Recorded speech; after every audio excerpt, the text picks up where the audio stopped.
መርማሪ ዊሊያም አሁን ከማህበሩ ከፍተኛ የአደጋ ማስጠንቀቂያ ደርሶናል። አሊያ ማሆይ ስለመጣችሁ ፈጣሪ ይመስገን። የሙሉ የመርማሪ ቡድኖች ማህበር ስም አገዛሪ ይርቧል።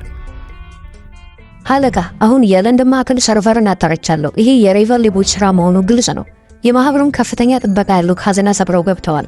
ልክ ነሽ። ሳክሰን ስታር የተባሉ ቅርሳችንን ሰርቀውታል። ከማህደራችን ውስጥ በጣም ጥንታዊው ቅርስ እሱ ነው። ግን ተመልከቱ፣ የወርቅ አምባሮቹን እንኳን አልነኩትም። ይሄ ለገንዘብ ብለው ያደረጉት ነገር አይደለም። ይሄ መልእክት ማስተላለፊያ ነው። እኛን እየተፈታተኑን ነው። ሊፈታተኑን? የሙከራ መሳሪያዎች ማህበር ኃላፊ የሆነው ታላቁ ሳይንቲስት ጆን ራሱ ለንደን ውስጥ እንዳለ ማንም አያውቅም። ዶክተር፣ ይሄ ነው መሳሪያ አስተማማኝ ነው ብዬ ተስፋ አደርጋለሁ። ባለፈው ስብሰባ ላይ ስትመጣ ሙሉ አዳራሹን በአረፋ ነበር የሞላው። ያኮ የደህንነት ሙከራ ነበረ ዊሊያም። ዛሬ ግን ዋናውን ድንቅ ስራዬን የአይኪው ትራከር 3000 ይዤ መጥቻለሁ። ይሄ መሳሪያ የሌቦችን የአእምሮ ሞገድ ብቻ ነው የሚለየው። እስኪ ሙከራውን ይዩት። አለቃ ከዚህ ነገር ራቅ እንበል። ይሆን የሚካተል ነገር ሽታ አለው።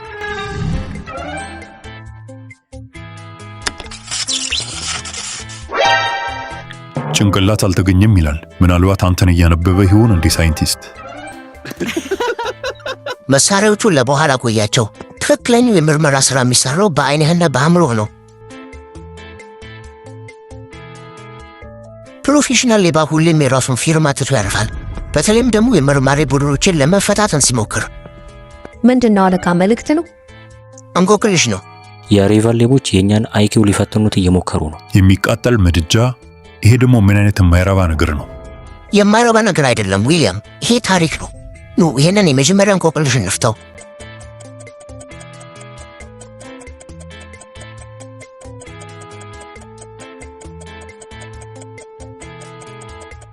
በጣም የተወሳሰበ ነው። ሌቦቹ ያጠመዱን ነው።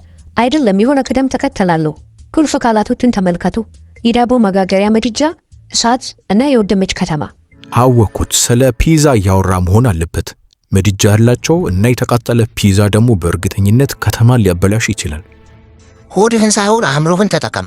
ይሄ በለንደን ታሪክ ውስጥ ከተከሰቱ ትላልቅ ክስተቶች ውስጥ ስለ አንደኛው ነው። ስለ ታላቁ የለንደን ቃጠሎ ነው። ልክ ነው። በዳቦ መጋገሪያ ውስጥ ተነስቶ ሙሉ ከተማን ያወደመው ቃጠሎ። የማሆል ወዳጆች፣ የሬቨል ሌቦችን ለመያዝ ከፈለግን ትክክለኛውን ከማወቅ አለብን። ታላቁ የለንደን ቃጠሎ መቼ እንደተከሰተ ታውቃላችሁ? ቶሎ አስቡ።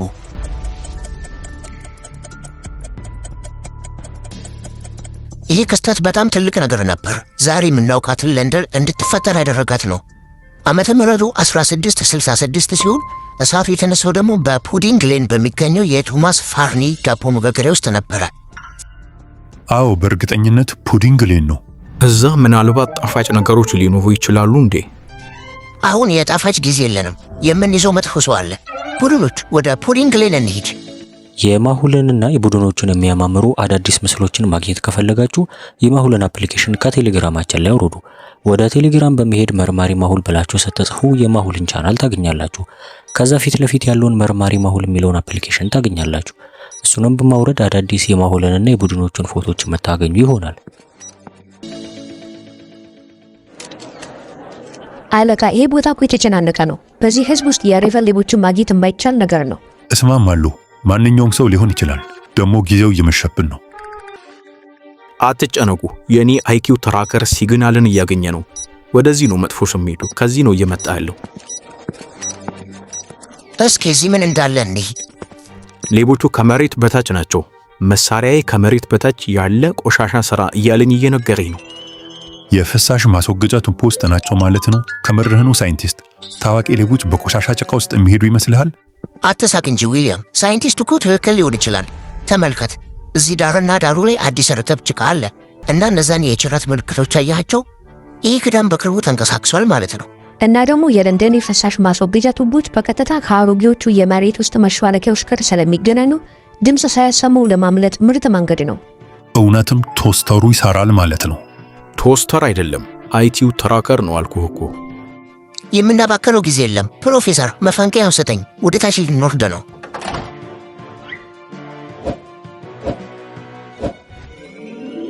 ሶስት መንገዶችና ምንም ምልክት የለም። አሁን ቤት እንዲህ የዘውድ ምልክት አለ። ሌቦቹ ፍንጩ ከንጉሳዊ ቤተሰብ ጋር የተያያዘ መሆኑን እየነገሩን ነው። እነዚህ ቀለማት የለንደንን የመሬት ውስጥ ባቡር መስመሮች ይወክላሉ። ቢጫው የሰርክል መስመር ሲሆን ጥቁሩ ደግሞ የኑርዘርን መስመር ነው እና ግራጫው ደግሞ የጁብሊ መስመር ነው። እኔ ቢጫውን እንከታልላለሁ። የሚያምር ነው፣ ብዙም አያስፈራም። አይ አእምሮህን ተጠቀም። ቅርጹ የሳክሰን ኮከብ ነው የሚባለው። ፍንጩ ደግሞ ዘውድ ነው። ከንጉሳዊ ቤተሰቦች ስም ጋር የተያያዘውን መስመር መምረጥ አለብን። ይማሁሉ ረጁ ከእነዚህ ከሶስቱ የለንደን ባቡር መስመሮች ውስጥ በንግሥቲቱ ስም የተሰየመው የቱ ነው? ምርጫ ኤ ቢጫው፣ ምርጫ ቢ ጥቁሩ፣ ወይስ ምርጫ ሲ ግራጫው? 5 ሰከንድ አላችሁ።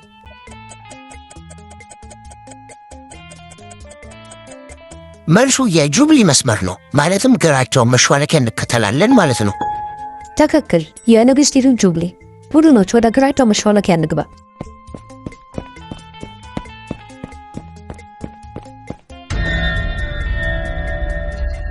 በእርግጠኝነት በዚህ በኩል የመጡት ግን ይሄ መክፈቻ ቁጥሮችን አይጠቀምም።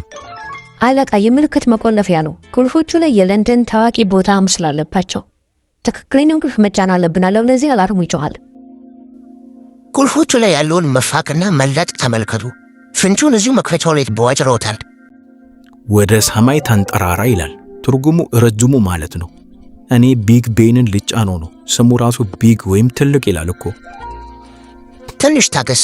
ስሙ ላይ ትልቅ ስለሚል ብቻ ረጅሙ ነው ማለት አይደለም። ትክክለኛውን በጣም ረጅሙን ህንፃ ነው የሚያንፈልገው። የማውል ወዳጆች ወደ ሰማይ ተንጠራራ ማለት የለንደንን በጣም ረጅሙን ህንፃ እየፈለግን ነው ማለት ነው። ከነዚህ ከአራት ውስጥ ደግሞ ትክክለኛው ግዙፉ ህንፃ የቱ ነው? ፍንጭ ልስጣችሁ። ከነዚህ ውስጥ ዘመናዊ ሰማይ ጠቀስ ህንፃ አንዱ ነው። ሻርድ የሚባለው ነው። ቁልፍ ቁጥር 3።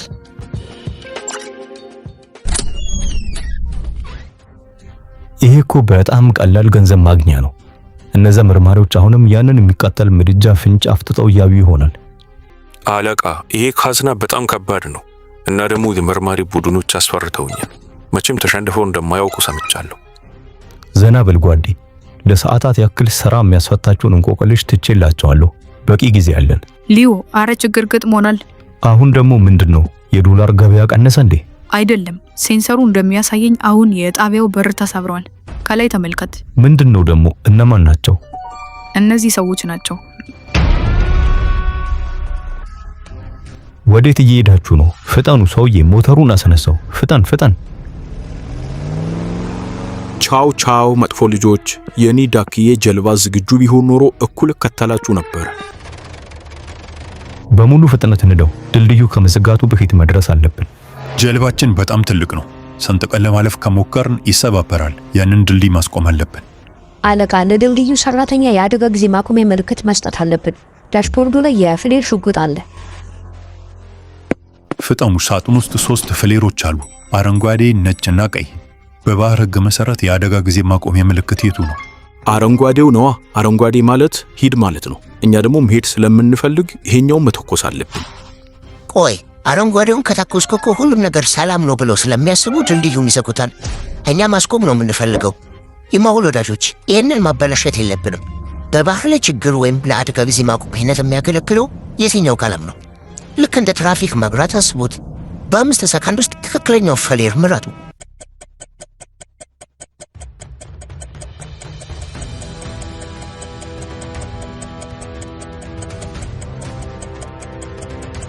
መልሱ ቀይ ነው። ልክ በመንገድ ላይ ቀይ መብራት ቁም እንደማለት እንደሆነ ሁሉ በባህር ላይም ቢሆን ቀይ ማለት አደጋና ቁም ማለት ነው። አሊያ ቀዩን ፍሌር ተኩሹ። እሺ አለቃ። አጥብቃችሁ ያዙ።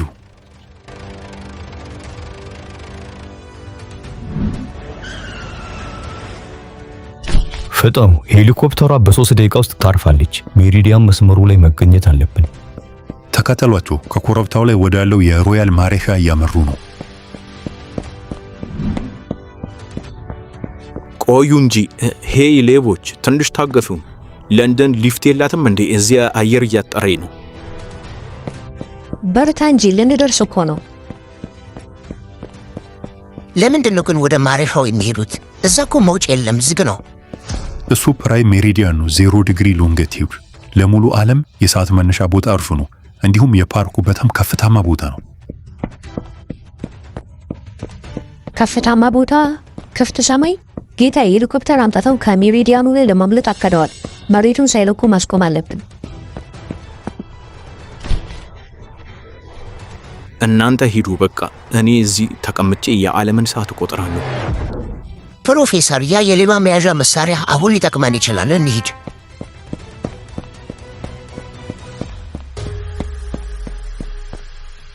ይበቃል ሊዮ፣ ጌሙ አልቋል። ተከባቸዋል። አልቋል እንዴ መርማሪው? ጨዋታው እኮ ገና አሁን መጀመሩ ነው። ቆይ እኛ ያባረርነው ይሄ ሰውዬ ደግሞ በክሪኬት ሜዳ ላይ ቆሟል። ለምንድን ነው መሬት ላይ መስመር ያለው? ይሄ ዝም ብሎ መስመር አይደለም። ይሄ ፕራይም ሜሪዲያን ነው። ተመልከት፣ ሁሉም ሰው መሬት ክብ መሆኗን ያውቃል። ኢኳቶር ዓለምን ወደ ሰሜንና ደቡብ እንደሚከፍለው ሁሉ ፕራይም ሜሪዲያንም ደግሞ ወደ ምስራቅና ምዕራብ ይከፍላታል። የማሁል ወዳጆች ታዳምጡኝ። ይሄ ሎንግቲዩድ 0 ዲግሪ የሚሆንበት ቦታ ነው። ሙሉ ዓለም ሰዓቱን የሚያስተካክለው በዚህ ቦታ ነው። ጂኤምቲ ወይም የግሪንዊች አማካኝ ሰዓት የምንለው ማለት ነው። የዚህ መስመር አንዱ ጎን ምስራቅ ሲሆን ሌላኛው ደግሞ ምዕራብ ነው። ልክ ነህ። የዓለም ሰዓት ማዕከል የሚሉትም ለዛ ነው። ጎበዝ፣ የጂኦግራፊ ትምህርታችን አልቋል። አሪፍ ነው፣ ምክንያቱም አሁን እዚሁ ታሪክ ልትሆኑ ነው። የሳክሰን ኮከብ በዚህ ካዝና ውስጥ ነው ያለው። ነገር ግን ከዲጂታል የሰዓት ቦምብ ጋር አያይዤዋለሁ። በ60 ሰከንድ ውስጥ ካልከፈታችሁት ወርቁም ሆነ ሁላችንም አብረን እንፈነዳለን። አብደሃል እንዴ? ራስህንም ጭምር ልገል እኮ ነው። የኔ ሄሊኮፕተር ሊደርስ ነው። እኔ ከዚህ ሄዳለሁ። እናንተ ግን ጌም ስትጫወቱ ትቀራላችሁ።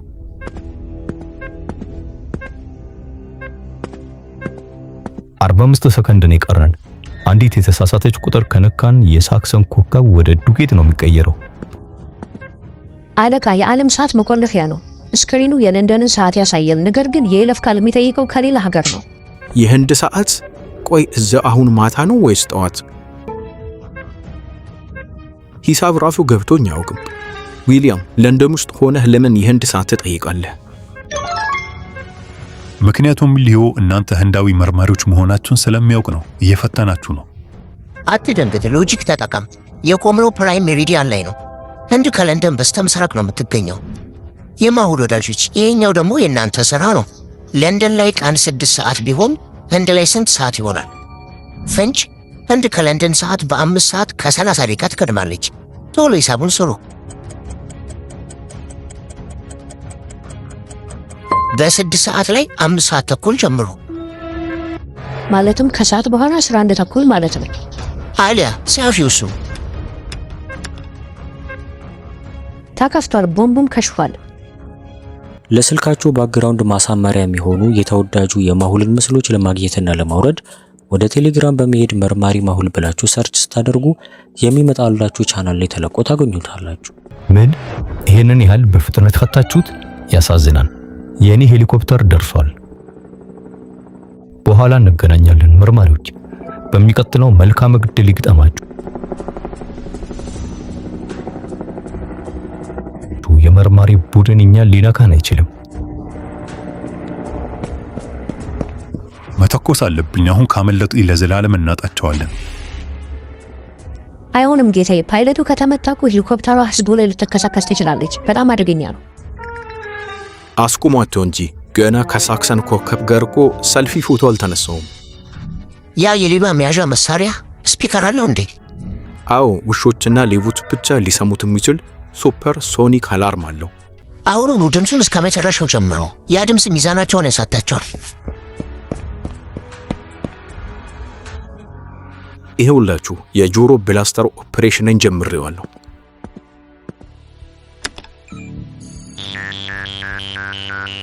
ኦህ ወይኔ ጆሮዬ!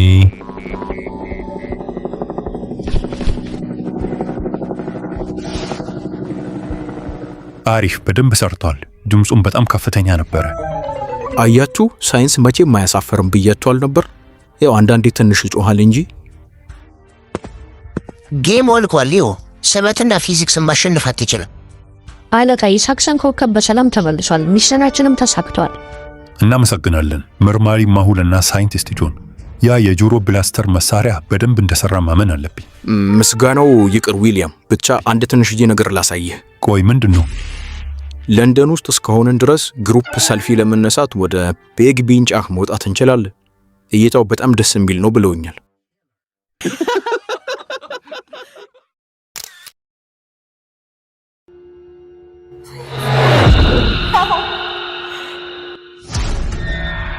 ማን ነው የሚያወራው?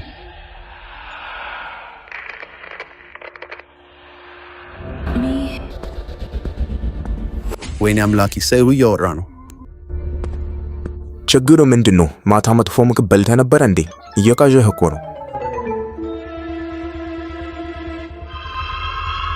Get out. ወይኔ ይሄማ ጎስት ነው። ሩጥ፣ ይሄ ጎስት ነው።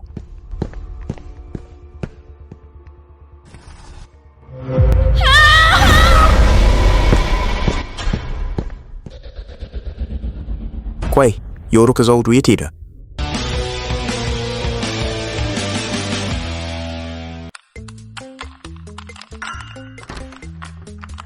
ጉድ ሞርኒንግ አለቃ። ገምት፣ ዛሬ ብዙ የሳምቡሳ ቺዝ ገዝቻለሁ። ሞክረው፣ በጣም አሪፍ ነው ለጭንቅላት። አሊያ፣ የኔ ጭንቅላት በፒዛ ሳይሆን በጥያቄ ነው የሚሰራው። ዋው አለቃ፣ ይገርማል። ዛሬ ከመርማሪ ቡድኖች ደብዳቤ መጥቷል።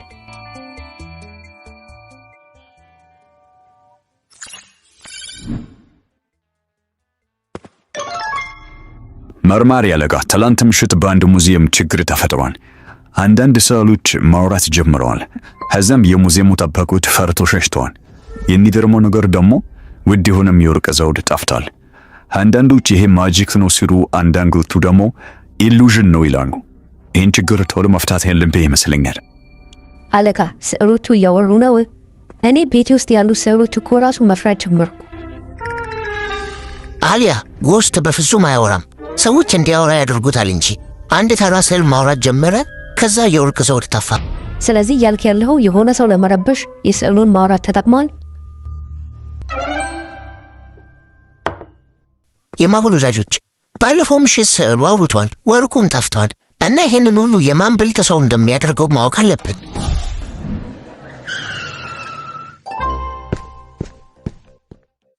አለቃ እባክህ፣ ይሄ ሰሪ ችግር አለበት። አለቃ፣ አየህ፣ ነግሬህ ነበር። እነዛ ሰዎች አስፈሪ ናቸው።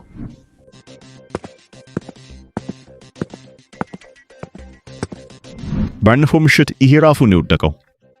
አለቃ፣ ምናልባት ጎስቱ ይሆናል ገፍቶ የጣለው።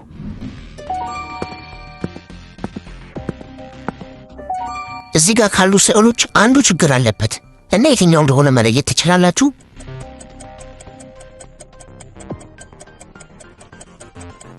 ወደዚህ ስዕል ተመልከቱ። ትንሽ ተዛብቷል። የሆነ ሰው ሊያንቀሳቅሰው ሞክሯል ማለት ነው።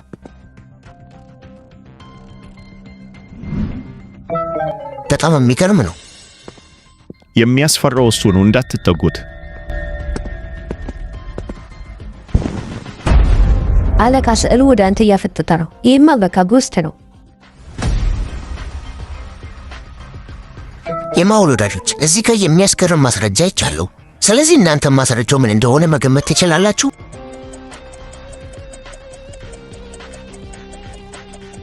ቀደም ካየሁት ጋር የሚመሳሰል የእጅ አሻራ ይቻለው። የሆነ ሰው ሊያንቀሳቅሰው ሞክሯል፣ ግን ለምን? የሚገርም ነው አለቃ። ሁለቱም ላይ የእጅ አሻራ ተገኝቷል፣ ግን ምንም የለም። እዚህ ጋር ታዲያ ስዕሉን መንካት ለምን ይፈልጋሉ? እና ስዕሉ ደግሞ ንጹህና አዋራ እንኳን የለበትም። አለቃ፣ ግን ይህን ስዕል መንካት ለማንም አይተፈቀደም። ግን አለቃ፣ አሁን ምንም እያወራ አይደለም። ወይም ማታ ብቻ ነው እንደሚያወራው? ችግር የለውም፣ ማታ መተን ቼክ እናደርገዋለን።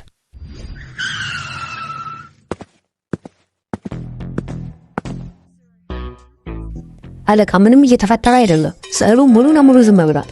ምክንያቱም የሆነ ነገር አልተጨመረበትም። አለቃ፣ ፖሎ ወደዚህ ና። በተመሳሳይ ሌላ ስዕል እያወራ ነው። ከዛ ሌላ ወርቅ ተሰርቋል።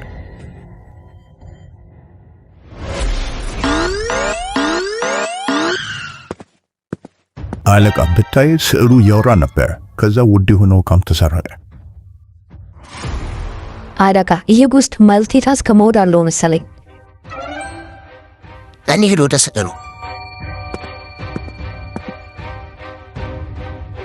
አለቃ ከተማችን ላይ የጎስት ኢንዱስትሪ እየተስፋፋ ነው።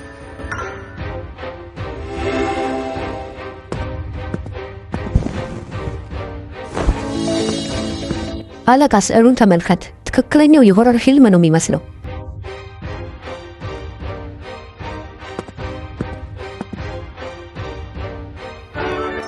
እሺ ሰዎች፣ እኔ ማታ ያወራውን ስዕል አውቄዋለሁ። እናንተስ?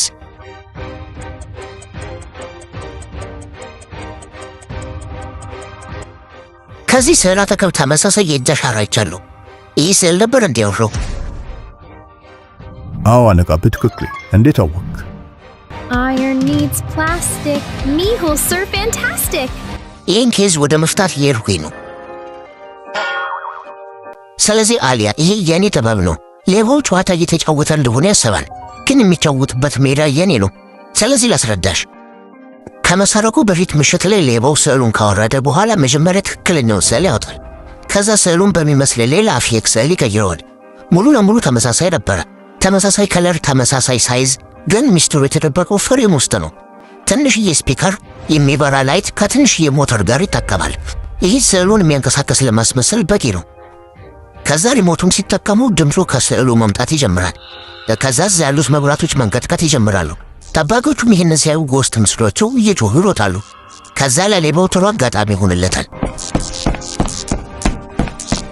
ክፍሉ ባዶ ሲሆንለት ወደ ሥራ ይገባል። የወርቅ ዘውድ ሊሆን ይችላል፣ ውድ ጌጣጌጥ፣ ብቻ ያገኘው ነገር በቦርሳ አድርጎ ይሰርቃል። ከዛ ማንም ሰው ሳይመጣበት ፌኩን ስዕል አውጥቶ በትክክለኛ ይመልሰና ወደ ቦታው ይመልሰዋል። ከዛ ሁሉንም እንደነበረ ያስመስለዋል። ስለዚህ ሌባው ጨለማን ተጠቅሞ ይሄ ነው አሊያ፣ ሌባው እንዲህ ነው ያደረገው። አለቃ አንተ ጂኒየስ ነህ። አሁን እንዴት እንደምንይዘው እናስብ። አለቃ ሌባው ስዕሉን የሚቀይረው ከሆነ እኛ ከኋላ ተደብቀን ለምን አንይዘው? ከስዕሉ ስር ነው። አሊያ አንቺ የሙዚየም ኤግዚቢት ነሽ እንዴ? አለቃ እሱ ለመስረቅ ጎስት መስሎ ከመጣ እኛ ደግሞ እሱን ለመያዝ ስዕሉን መሆን አለብን። በእርግጥ መጥፎ ሀሳብ አይደለም እሱ። የመጀመሪያው ዘረፋ መንገድ A6 ላይ ነው። ሁለተኛው B12፣ ሶስተኛው C18። ስለዚህ አራተኛው ምን ሊሆን ይችላል?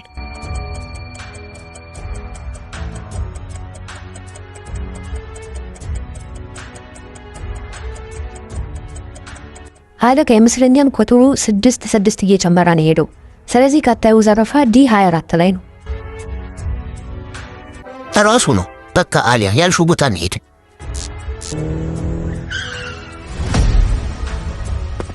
አለቃ ይህ መንገድ D24 አስፈሪ የሆነ ነው። ምን ነው ፈራው እኮ። አለቃ እባክህ ቶሎና ሰዎቹን ልከናል። ይሄ ምስቲ አንዱን ችግር የምትፈቱት ሁለታችሁ ብቻ ናችሁ። አዎ እንሂድ። አለቃ ሌባው የተጠቀመው የቱን ስዕል ነው? ክፍሉ እኮ በጣም ሰፊ ነው። ይማሁሉ ዳዮች፣ አሁን የምሽት የእንቆቅልሽ ሰዓት ነው። ሌባው ዛሬ የትኛውን ስዕል እንደቀየረ ማወቅ ትችላላችሁ?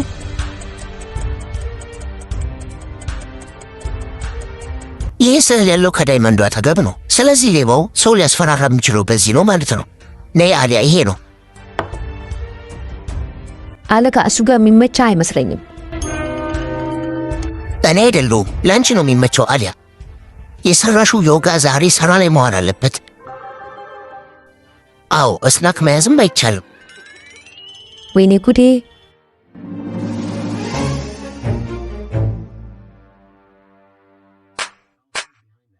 ከዚህ ጀርባ ደብቄሻለሁ። ተዘጋጂ አሊያ። ዛሬ ስዕል የሚያስወራውን ሌባ መያዝ አለብን። እሺ በደንብ ችሎቴን ወንጀለኛ ለመያዝ እንደተጠቀምኩበት ካወቀ የኔ የዮጋ አስተማሪ ይኮራብኛል። አሊያ አስታውሺ፣ እርምጃ የምትወስጂው ሌባው ስዕሉን ሲነካ ብቻ ነው፣ ከመንካቱ በፊት አይደለም። እሺ አለቃ፣ ግን የኔን ስናክ የሚነካ ከሆነ መጀመሪያ እሱን ነው ማቃቸው።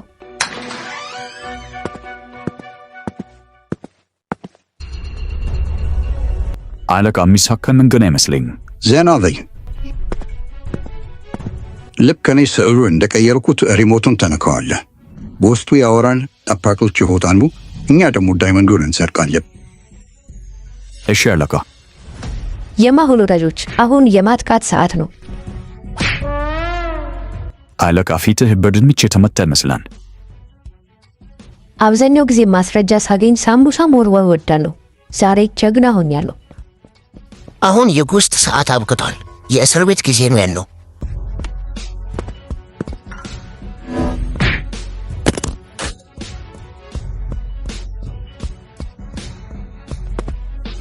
አለቃ ይሄ የሚያወራው ስዕል ይሞቱ ነው።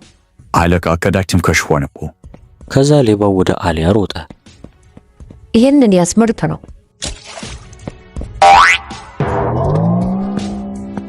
ተመስገን አምላክ፣ ይሄ ውድ ስዕል ከመውደቅ ተረፈ። እነኮ ስዕሎቹ እንዲያወሩ ብቻ ነው የምናደርገው እንጂ የሚሰርቀው አለቃችን ነው። ይገርማል። እባክህ ግን አልተሳካልህም አይደለ? አሁን ታሪኩን ንገረኝ ቶሎ በል።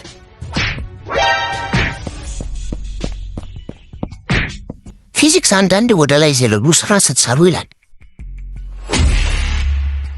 አለቃ ሌላ ሌባ አለ። ይሄ ማለት እነዚህ ሁለቱ እንደ ማሳሳሻ ናቸው እንጂ ትክክለኛ ተጫዋች ውጪ ነው ያለው ማለት ነው። አለቃ ሲጫወት የነበረው ሰው ያምልጦናል። ከበሩ ውጭ ላይ ማሁል 3 አማራጮችን አይቷል። አሪፍ ቀይ መኪና፣ የስፖርት ሞተርና ያረጀ ሳይክል። ስለዚህ የትኛውን እንደሚወስድ ንገሩኝ። የማሁል ወዳጆች ሰዓት እያለቀ ነው። ሌባው ደግሞ በፍጥነት እያመለጠኝ ነው። ስለዚህ ከነዚህ ሶስቱ የቱን መውሰድ አለብኝ?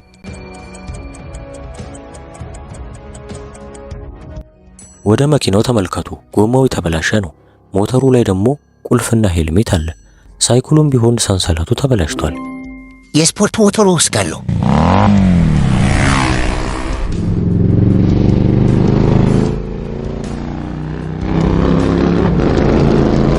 ይሄ መርማሪ ጅራቴ ሊተጣውቁብኛል። ሌባው ማሁል እንዳይከተለው ኳስ መሳይ ነገሮችን መሬት ላይ መጣል ጀመረ።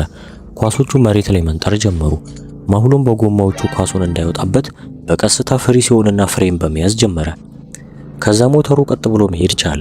ከዛም ኳሶቹን አልፎ ወደ ሌባው ተጠጋ።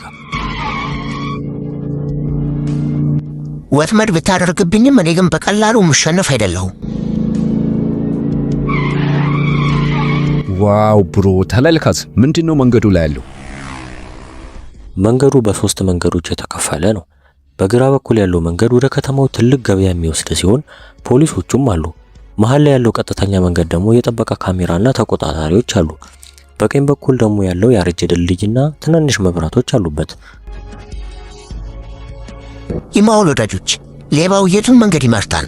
በፖሊሶቹ ጋር ሄዱ ራሱን ችግር ውስጥ ይከተል ወይስ ማንም እንዳየው በጨለማው ይሄዳል?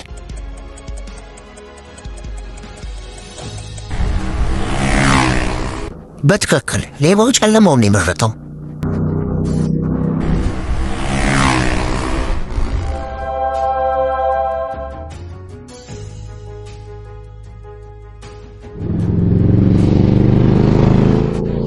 በስተመጨረሻ ደረስኩኝ። ደንግጬ ነበር እኮ መርማሪው ቀርቷል።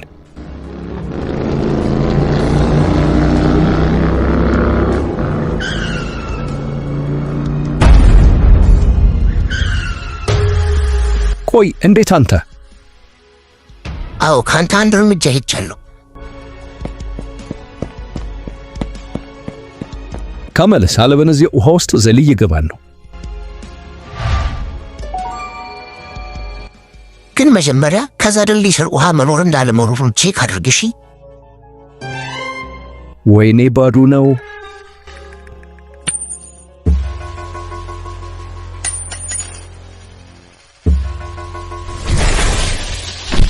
የስዕሉ ሌባ ዛሬ ተይዟል። ሰብስክራይብ አድርጉ።